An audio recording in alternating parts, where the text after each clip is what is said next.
Hi hello ಎಲ್ರಿಗೂ ನಮಸ್ಕಾರ. ನಾನು Roopa. Welcome back to my channel. ಇವತ್ತು ಶನಿವಾರ, ಗಣೇಶ ಹಬ್ಬ. ನಮ್ಮ ಮನೆಯಲ್ಲಿ ಗಣೇಶ ಹಬ್ಬನ ಹೇಗೆ ಆಚರಣೆ ಮಾಡಿದ್ವಿ ಅಂತ ಈ ಒಂದು ವ್ಲಾಗಲ್ಲಿ ಶೇರ್ ಮಾಡ್ಕೊಳ್ತಾ ಇದ್ದೀನಿ. ಹಾಗೆ ಎಲ್ಲರಿಗೂ ಗೌರಿ ಗಣೇಶ ಹಬ್ಬದ ಆರ್ಥಿಕ ಶುಭಾಶಯಗಳು. ನಮ್ಮ ಮನೆಯಲ್ಲಿ ಗಣೇಶ ಕೂರಿಸುವಂತಹ ಪದ್ಧತಿ ಏನಿಲ್ಲ. ಹಾಗೆ ಮನೆಯಲ್ಲಿರುವ ಗಣೇಶ ವಿಗ್ರಹಕ್ಕೆ ಪೂಜೆನ ಮಾಡ್ಕೊಳ್ತಾ ಇದ್ದೀನಿ. ಬನ್ನಿ ನಾನಿವತ್ತು ಹೇಗೆಲ್ಲ ಪೂಜೆ ಮಾಡ್ಕೊಂಡಿದ್ದೀನಿ ಅಂತ ಶೇರ್ ಮಾಡ್ಕೊಳ್ತಾ ಇದ್ದೀನಿ. ಮೊದಲನೇದಾಗಿ ನಾನಿಲ್ಲಿ ಎಲ್ಲ ದೀಪಗಳಿಗೂ ಬತ್ತಿ ಹಾಕ್ಕೊಂಡು ಹಾಗೆ ಅದಕ್ಕೆ ಎಣ್ಣೆನೂ ಹಾಕ್ಕೊಂಡು ನಂತರ ಅದಕ್ಕೆ ಅರಿಶಿನ ಕುಂಕುಮನ ಹಚ್ಕೊಳ್ತಾ ಇದ್ದೀನಿ. ಹೂನ ಇಟ್ಬಿಟ್ಟು ದೀಪನ ಹಚ್ಕೊಳ್ತೀನಿ. ಇವತ್ತು ಅಭಿಷೇಕ ಮಾಡಿಕೊಂಡು ಗಣೇಶ ಪೂಜೆನ ಮಾಡ್ಕೊಳ್ಬೇಕು ಅಂದ್ಕೊಂಡಿದ್ದೀನಿ. ನನಗೆ ತಿಳಿದಷ್ಟು, ನನಗೆ ಗೊತ್ತಿರೋಷ್ಟು ನಾನು ಗಣೇಶನಿಗೆ ಅಭಿಷೇಕ ಮಾಡ್ಕೊಳ್ತಾ ಇದ್ದೀನಿ. ಅಭಿಷೇಕ ಮಾಡ್ಕೊಳ್ಳೋದಕ್ಕೆ ಒಂದು ತಟ್ಟೆಯಲ್ಲಿ ಎಲ್ಲವನ್ನು ನೀಟಾಗಿ ಜೋಡಿಸ್ಕೊಂಡು ಇಟ್ಕೊಂಡಿದ್ದೀನಿ. ಅಭಿಷೇಕ ಮಾಡುವಾಗ ಒಂದನ್ನು ಮರೆಯದಾಗೆ ಮಾಡ್ಕೊಳ್ಬೋದು ಅಂತ ಎಲ್ಲವನ್ನು ಈ ರೀತಿಯಾಗಿ ಜೋಡಿಸ್ಕೊಂಡು ಇಟ್ಕೊಂಡಿದ್ದೀನಿ. ಪಂಚಾಮೃತ, ಗಂಧ, ಕುಂಕುಮ, ಅರಿಶಿಣ ಹಾಗೆ ನೀರು ಇದಿಷ್ಟನ್ನು ರೆಡಿ ಮಾಡಿ ಇಟ್ಕೊಂಡಿದ್ದೀನಿ. ಇವಾಗ ಅಭಿಷೇಕನ ಮಾಡ್ಕೊಳ್ತಾ ಇದ್ದೀನಿ.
ಅಭಿಷೇಕ ಮಾಡ್ಕೊಂಡ ನಂತರ ಮಾವಿನ ಎಲೆ ಹಾಗೆ ಹೂವುಗಳಿಂದ ಈ ರೀತಿಯಾಗಿ ಅಲಂಕಾರ ಮಾಡಿ ಆ ನಂತರ ಗಂಧ ಮತ್ತು ಕುಂಕುಮನ ಹಚ್ಕೊಂಡು ಗೆಜ್ಜೆ ವಸ್ತ್ರನ ಹಾಕ್ಕೊಳ್ತಾ ಇದ್ದೀನಿ. ನೋಡಿ ನಮ್ಮ ಗಣೇಶ ಎಷ್ಟು ಕ್ಯೂಟಾಗಿ ಕಾಣಿಸ್ತಾ ಇದೆ ಅಂತ. ಹಾಗೆ ಗಣೇಶನಿಗೆ ಪ್ರಿಯವಾದದ್ದು ಗರಿಕೆ, ಅದನ್ನು ಕೂಡ ಗಣೇಶನಿಗೆ ಅರ್ಪಿಸ್ಕೊಳ್ತಾ ಇದ್ದೀನಿ. ಹಾಗೆ ಹೂಗಳಿಂದ ಅಲಂಕಾರ ಮಾಡಿಕೊಂಡು ಗಣೇಶ ಪೂಜೆನ ಮಾಡ್ಕೊಳ್ತೀನಿ. ಗಂಧದ ಕಡ್ಡಿನ ಹಚ್ಕೊಂಡು ಪೂಜೆನ ಶುರು ಮಾಡ್ಕೊಳ್ತಾ ಇದ್ದೀನಿ. ನಮ್ಮ ಮನೇಲಿ ಈ ರೀತಿಯಾಗಿಯೇ ಸಿಂಪಲಾಗಿ ಗಣೇಶ ಪೂಜೆನ ಮಾಡ್ಕೊಳ್ಳೋದು. ನಾನು ಪ್ರತಿ ವರ್ಷವೂ ಇದೇ ರೀತಿಯಾಗಿ ಮಾಡಿಕೊಂಡು ಬಂದಿದ್ದೀನಿ. ಹಾಗೆ ಈ ವರ್ಷ ಕೂಡ ಮಾಡ್ಕೊಂಡಿದ್ದೀನಿ. ಗಣೇಶನಿಗೆ ಹಣ್ಣು, ಕಾಯಿ ಹಾಗೆ ನೈವೇದ್ಯನ ಮಾಡ್ಕೊಂಡಿದ್ದೀನಿ. ಮೊದಲನೇದಾಗಿ ಡ್ರೈ ಫ್ರೂಟ್ಸು ಹಾಗೆ ಬಾಳೆಹಣ್ಣನ್ನು ಇದಿಷ್ಟನ್ನೇ ಇಟ್ಕೊಂಡು ನೈವೇದ್ಯ ಮಾಡ್ಕೊಳ್ತಾ ಇದ್ದೀನಿ. ಆನಂತರ ಗಣೇಶನಿಗೆ ಮೋದಕ ಕೂಡ ಮಾಡ್ಕೊಂಡಿದ್ದೀನಿ. ಆ ಮೋದಕ ಹೇಗೆ ಮಾಡೋದು ಅಂತ ಈ ವ್ಲಾಗಲ್ಲೇ ಶೇರ್ ಮಾಡಿದ್ದೀನಿ. ವಿಡಿಯೋನ ಸ್ಕಿಪ್ ಮಾಡ್ದೇ ಕೊನೆವರೆಗೂ ನೋಡಿ.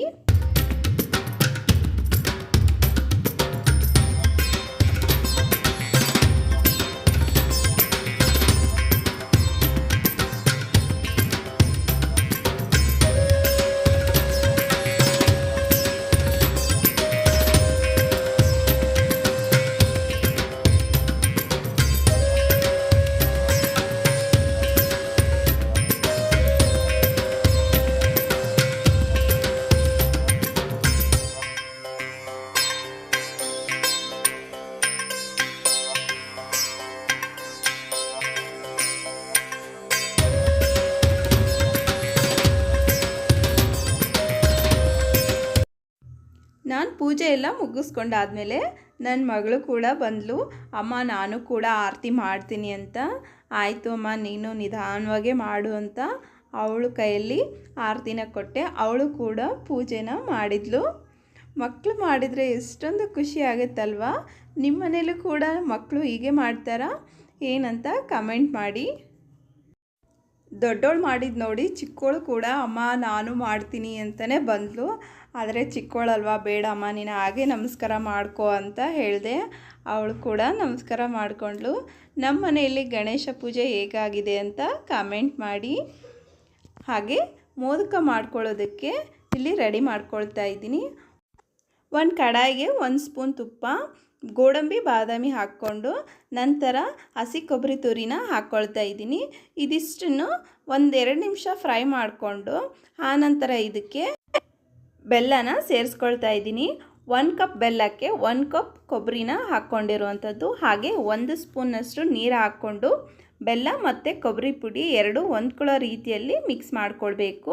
ಇದು ಸ್ವಲ್ಪ ಬಿಸಿ ಆಗ್ತಾ ಜಲ್ ರೀತಿಯಲ್ಲಿ ಆಗುತ್ತೆ, ನೀರು ಆಗಿರುತ್ತೆ. ಆನಂತರ ಅದನ್ನು ಚೆನ್ನಾಗಿ ಬಿಸಿ ಮಾಡ್ಕೊಂಡ ನಂತರ ಈ ರೀತಿಯಾಗಿ ಡ್ರೈ ಆಗುತ್ತೆ. ಇದಿಷ್ಟು ಆದ ನಂತರ ಗ್ಯಾಸ್ನ ಆಫ್ ಮಾಡಿಕೊಂಡು ಇದನ್ನು ತಣ್ಣಗೆ ಮಾಡ್ಕೊಳ್ಳೋದಕ್ಕೆ ಬಿಡಬೇಕು. ಇನ್ನೊಂದು ಕಡಾಯಿಗೆ 1.5 ಕಪ್ನಷ್ಟು ನೀರನ್ನ ಹಾಕ್ಕೊಳ್ತಾ ಇದ್ದೀನಿ. ಹಾಗೆ 1 ಚಿಟಿಕೆ ಉಪ್ಪು, 1 ಸ್ಪೂನಷ್ಟು ತುಪ್ಪನ ಹಾಕ್ಕೊಂಡು ನಂತರ 1 ಸ್ಪೂನಷ್ಟು ಅಕ್ಕಿ ಹಿಟ್ಟನ್ನು ಹಾಕ್ಕೊಂಡು ಮಿಕ್ಸ್ ಮಾಡ್ಕೊಳ್ತಾ ಇದ್ದೀನಿ. 1 ಗಂಟಿಲ್ದಾಗೇ ಇದನ್ನು ಮಾಡ್ಕೊಳ್ಬೇಕಾಗತ್ತೆ. ಹಾಗಾಗಿ 1 ಸ್ಪೂನಷ್ಟು ಹಿಟ್ಟನ್ನು ಹಾಕ್ಕೊಂಡು ಇನ್ನೇನು ನೀರು ಕುದಿ ಬರಬೇಕು, ಆವಾಗ 1 ಕಪ್ಪಷ್ಟು ಅಕ್ಕಿ ಹಿಟ್ಟನ್ನು ಇದರಲ್ಲಿ ಹಾಕ್ಕೊಂಡು ನೀಟಾಗಿ ಮಿಕ್ಸ್ ಮಾಡ್ಕೊಳ್ಬೇಕು. 1 ಗಂಟಿಲ್ಲದ ಹಾಗೇ ಮಿಕ್ಸ್ ಮಾಡಿಕೊಂಡು ಇದಿಷ್ಟು ಮಿಕ್ಸ್ ಆದ ನಂತರ ಗ್ಯಾಸ್ನ ಆಫ್ ಮಾಡ್ಕೊಳ್ತಾ ಇದ್ದೀನಿ. ಇದನ್ನು ಕೂಡ ತಣ್ಣಗಾಗ್ಲಿಕ್ಕೆ ಬಿಡಬೇಕು. ನಾವು ಉಗುರು ಬೆಚ್ಚಗೆ ಆಗಬೇಕಿದು, ಆ ರೀತಿಯಲ್ಲಿ ಆಗೋವರೆಗೂ ಮಾತ್ರ ಅಷ್ಟೇ ತಣ್ಣಗೆ ಮಾಡ್ಕೊಳ್ಳಿ. ಅದಕ್ಕಿಂತ ತಣ್ಣಗಾದರೆ ಮೋದಕ ಮಾಡ್ಕೊಳ್ಳೋದಕ್ಕೆ ಚೆನ್ನಾಗಿ ಬರೋದಿಲ್ಲ. ಹಾಗಾಗಿ ಉಗುರು ಬೆಚ್ಚಗೆ ಆಗೋಷ್ಟು ಮಾತ್ರ ಇದನ್ನು ತಣ್ಣಗೆ ಮಾಡ್ಕೊಳ್ಬೇಕು. ಇದು ಮೊದಲೇ ಮಾಡಿಟ್ಕೊಂಡಿರೋ ಹೂರಣ ರೆಡಿಯಾಗಿದೆ. ಇದನ್ನು ಚಿಕ್ಕದಾಗಿ ಉಂಡೆಗಳನ್ನಾಗಿ ಮಾಡಿಟ್ಕೊಳ್ತಾ ಇದ್ದೀನಿ. ಈ ರೀತಿಯಾಗಿ ಮಾಡಿಟ್ಕೊಂಡ್ರೆ ಮೋದಕ ಮಾಡೋದು ಬೇಗನೆ ಆಗುತ್ತೆ.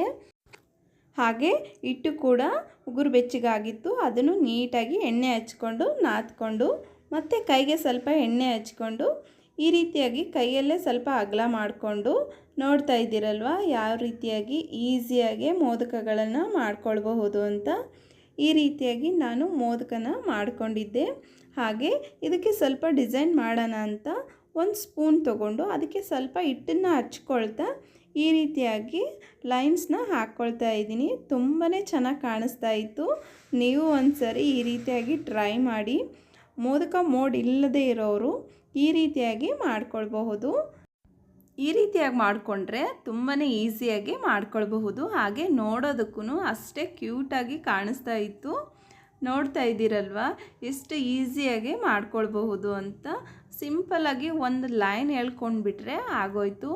ತುಂಬಾ ಕ್ಯೂಟ್ ಆದಂತಹ ಮೋದಕಗಳನ್ನು ಮಾಡ್ಕೊಳ್ಬಹುದು. ಹಾಗೆ ಮೋದಕ ಮೋಡನ್ನ ಬಳಸ್ಕೊಂಡು ಮಾಡ್ಕೊಳ್ತಾ ಇದ್ದೀನಿ. ಇದನ್ನು ಕೂಡ ತುಂಬಾ ಈಸಿಯಾಗಿ ಮಾಡ್ಕೊಳ್ಬಹುದು. ಮೊದಲನೇದಾಗಿ ಅಕ್ಕಿ ಹಿಟ್ಟನ್ನು ಅದರೊಳಗಡೆ ಹಾಕಿ ಆನಂತರ ಕಾಯಿ ತುರಿನ ಅದರಲ್ಲಿ ಸೇರಿಸ್ಕೊಂಡು ಮೇಲ್ಗಡೆ ಸ್ವಲ್ಪ ಹಿಟ್ಟನ್ನು ಹಾಕ್ಕೊಂಡು ನೀಟಾಗಿ ಪ್ರೆಸ್ ಮಾಡ್ಕೊಂಡ್ಬಿಟ್ರೆ ತುಂಬಾ ಈಸಿಯಾದಂತಹ ಮೋದಕ ರೆಡಿಯಾಗೋಯಿತು. ಇದು ಕೂಡ ತುಂಬಾ ಚೆನ್ನಾಗಿ ಕಾಣಿಸುತ್ತೆ. ಹಾಗೆ ಇನ್ನೊಂದು ರೀತಿಯಲ್ಲಿ ಮೋದಕ ಮಾಡೋದನ್ನು ಕೂಡ ಹೇಳ್ತಾ ಇದ್ದೀನಿ. ಚಪಾತಿ ಹಿಟ್ಟನ್ನು ತಗೊಂಡು ಅದನ್ನು ನೀಟಾಗಿ ಇದರಲ್ಲಿ ಸ್ಟಫಿಂಗ್ ಮಾಡ್ಕೊಳ್ಬೇಕು. ಮೋದಕ ಶೇಪ್ ಮಾಡ್ಕೊಂಡ್ಬಿಟ್ರೆ ಆಗೋಯ್ತು. ಇದು ಹೆಚ್ಚಾಗಿ ಉತ್ತರ ಕರ್ನಾಟಕದಲ್ಲಿ ಮಾಡುವಂತಹ ಮೋದಕ. ನಾವು ಜಾಸ್ತಿ ಇದೇ ರೀತಿಯಾಗಿ ಮಾಡ್ಕೊಳ್ಳೋದು. ತುಂಬಾ ಈಸಿಯಾಗಿ ಮಾಡ್ಕೊಂಡು ಬಿಡಬಹುದು.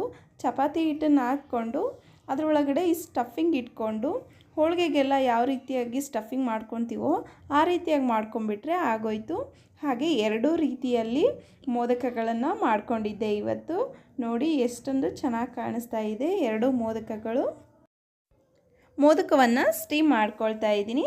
ಒಂದು ಕಡಾಯಿಗೆ ಒಂದು ಸ್ಟ್ಯಾಂಡ್ ಇಟ್ಟು 1 ಗ್ಲಾಸಷ್ಟು ನೀರು ಹಾಕ್ಕೊಂಡು ಆನಂತರ ಇಡ್ಲಿ ಮಾಡ್ಕೊಳ್ತೀವಲ್ಲ ಆ ಸ್ಟ್ಯಾಂಡಿಗೆ ಎಣ್ಣೆನ ಹಚ್ಕೊಂಡು ಇದರೊಳಗಡೆ ಮೋದಕಗಳನ್ನು ಇಟ್ಕೊಳ್ತಾ ಇದ್ದೀನಿ. ಈ ಅಕ್ಕಿ ಮೋದಕವನ್ನು ಒಂದು 5 ನಿಮಿಷ ಬೆನ್ಸ್ಕೊಂಡ್ರೆ ಸಾಕಾಗುತ್ತೆ. ಆದರೆ ಚಪಾತಿ ಹಿಟ್ಟಿನ ಮಾಡ್ಕೊಂಡಿದ್ದೀವಲ್ಲ ಆ ಮೋದಕವನ್ನು ಒಂದು 10ರಿಂದ 15 ನಿಮಿಷ ಮಾಡ್ಕೊಳ್ಬೇಕು. ಹಾಗಾಗಿ 2 ಸ್ವಲ್ಪನೇ ಮಾಡ್ಕೊಂಡಿದ್ದೆ ಅಂತ 2ನ್ನೂ ಒಂದರಲ್ಲೇ ಇಟ್ಟು ಬೇಯಿಸ್ಕೊಳ್ತಾ ಇದ್ದೀನಿ. ಸ್ಟೀಮ್ ಮಾಡ್ಕೊಂಡ ನಂತರ ಮೋದಕಗಳು ಹೇಗೆ ಕಾಣ್ತಿದೆ ಅಂತ ನೋಡಿ. ತುಂಬಾ ರುಚಿಯಾಗಿರುತ್ತೆ ಎರಡೂ ರೀತಿಯ ಮೋದಕಗಳು. ಇವತ್ತು ಗಣೇಶನಿಗೆ ಎರಡೂ ರೀತಿಯ ಮೋದಕಗಳನ್ನು ಮಾಡಿ ನೈವೇದ್ಯವನ್ನು ಮಾಡಿಕೊಂಡಿದ್ದೆ. ನಮ್ಮ ಮನೆಯಲ್ಲಿ ಗಣೇಶ ಪೂಜೆ ಹೇಗಾಗಿತ್ತು, ಹಾಗೆ ನಿಮಗೆ ಈ ಪೂಜೆ ಇಷ್ಟ ಆದರೆ ಲೈಕ್ ಮಾಡಿ, ನಿಮ್ಮ ಫ್ಯಾಮಿಲಿ ಫ್ರೆಂಡ್ಸ್ಗೆ ಶೇರ್ ಮಾಡಿ. ಇನ್ನೂ ಯಾರೆಲ್ಲ ನನ್ನ ಚಾನಲ್ಗೆ ಸಬ್ಸ್ಕ್ರೈಬ್ ಆಗಿಲ್ವಾ, ಪ್ಲೀಸ್ ಚಾನಲ್ನ ಸಬ್ಸ್ಕ್ರೈಬ್ ಮಾಡಿಕೊಂಡು ವಿಡಿಯೋನ ನೋಡಿ. ಮತ್ತೊಮ್ಮೆ ಎಲ್ಲರಿಗೂ ಗೌರಿ ಗಣೇಶ ಹಬ್ಬದ ಶುಭಾಶಯಗಳು. Thanks for watching.